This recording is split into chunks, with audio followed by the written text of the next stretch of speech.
Alright, so here we have our E39 BMW. And when you go to turn it on, like many BMWs, you might have some lights on the dash. But if you start to notice that your horn doesn't work, your radio doesn't work, but you can check that it's got power by turning the clock on there. And also, you have your vanity mirror lights aren't working. And you might get some weird lights on the dash, like a transmission light or something. Then you might have a bad ignition switch. To replace this, to get started, we recommend disconnecting your battery. This particular car has a manual steering wheel adjuster, so you can just pull that down and then you'll be able to move the steering wheel back and forth and up and down. So you want to get it in a position that is easiest to get to the ignition switch, which is going to be in here. So if you have an electronic one, go ahead and do that and then disconnect your battery. So you can see here, got fasteners there, got a screw up there. So to get the ignition switch, you're going to have to take off this piece. As you can see, there is a screw there, some clips and everything. Undo these two. Got Phillips head screw and various clips. And then you're going to need a size a T30 Torx bit. Here's what you're trying to get to. So there's a Torx bit here. Okay, to get it out, this is clipped in there. So just pull that out, and then this will come out. It's either going to be a 9-pin or 12-pin. Alright, so you can see here that this looks like a 9-pin. We're going to go ahead and totally remove it now. You'll see under here you have your T30 hex bolt, and then here you're going to have to remove all of that to undo that. Now I need a flathead. Good, we'll use flathead to unscrew this tiny little one. So I'll just try to gently undo that. Obviously be careful with the plastic clips. Now we're gonna go after that guy.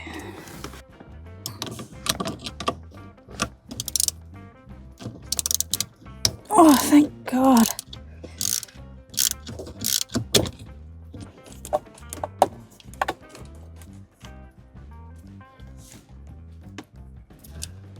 Alright, so now you can free that up.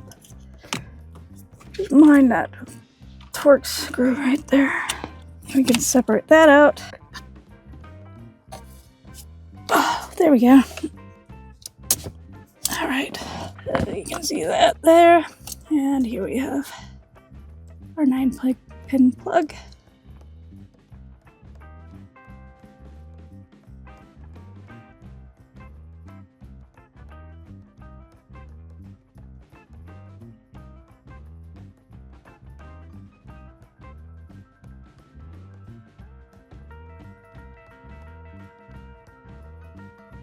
We've gone ahead and disassembled the original ignition switch. You can see kind of down in there how it all works with the connectors. So we've gone through and given this a pretty good clean. You can see there, you can just kind of press that back to get into the contacts. Now we've been kind of testing a little bit, just pushing back, and it feels like that our number 8 pin is binding a little bit. Everything else feels pretty smooth. So we're just going to take some sandpaper and clean that up and hopefully get that going well again.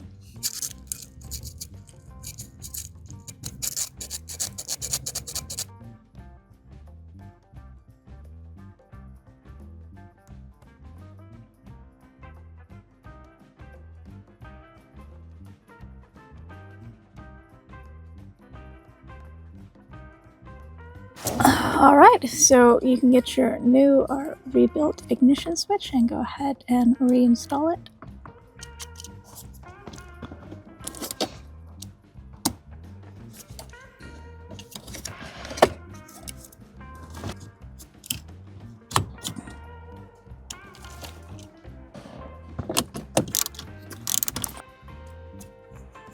And then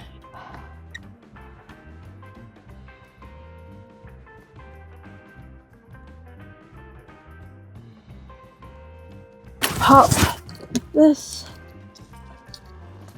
back in here.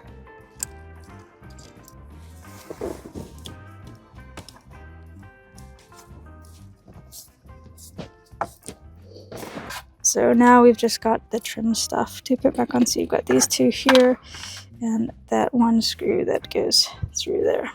Right, so we'll go ahead and test it.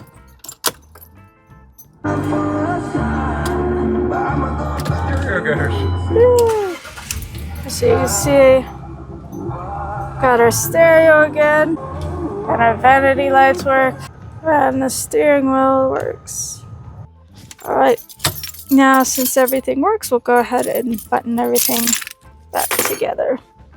Okay, so that goes in there. So there's a little hole there that now it needs to go through. So again, that's our T8 for these.